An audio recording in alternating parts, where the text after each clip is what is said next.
TVS colony பார்க்கில் இருக்கோம். இங்கே இலைத்தழைகள் மேலாண்மைக்கான ஒரு சஸ்டைனபிள் ஸ்கூல் இங்கே தியாகு தலைமையில் இது முயற்சிகள் எடுத்துகிட்ருக்கோம். இன்றைக்கி டிஓ சார் சுவாமிநாதன் சார் வந்திருக்காரு.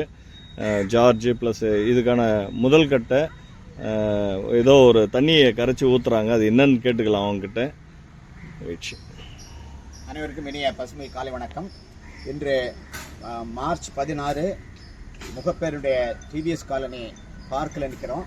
Doctor Thiyagu, mister George sir, மோகன் சாரோட சேர்ந்து ஒரு 2 டன் கழிவுகளை, மரக்கழிவுகளை, இலைந்த அதாவது காய்ந்த சருகுகள், மரக்கிளைகள் எல்லாத்தையும் அந்த மிஷினில் அரைத்து இது மாதிரி ட்ரம்மில் சேர்த்து வச்சு திடக்கழிவு மேலாண்மையில் சிறப்பான அடுத்த ஒரு முயற்சியாக, இடப்பற்றாக்குறை இருந்தால் கூட அந்த இடத்துல இதை மென்யூராக 45 நாட்கள் இந்த சொல்யூஷன் பொக்காஷின்னு சொல்லக்கூடியது, அது ஒரு இயற்கையான ஒரு சொல்யூஷன். மைக்ரோ ஆர்கானிசம் போய் இது டீகம்போஸ் பண்ணும். 45 நாட்களில் இது உரமாக மாறக்கூடிய அந்த வகையிலே, இது பொதுமக்கள் பயனடையக்கூடிய வகையிலே இந்த உரமாக மாற்றி அந்த செயல்பாடை நாம் முதற்கண் செய்கின்றோம்.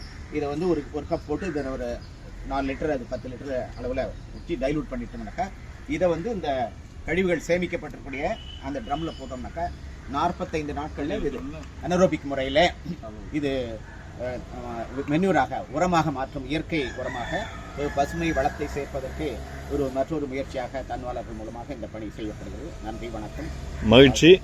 இது இந்த பார்க்கில் விடுற இலைகள் அதிகமாக இருக்கிறதுனால இந்த இலைகளை அரைக்கிறதுக்கான ஒரு மிஷினை டெல்டா கண்ட்ரோல் சிஸ்டம் கொடுத்துருக்காங்க. எக்ஸ்ட்ராவும் டென்டல் கண்ட்ரோல் சிஸ்டமும் இந்த மாதிரி இட மேலாண்மைக்காக பாருங்கள்.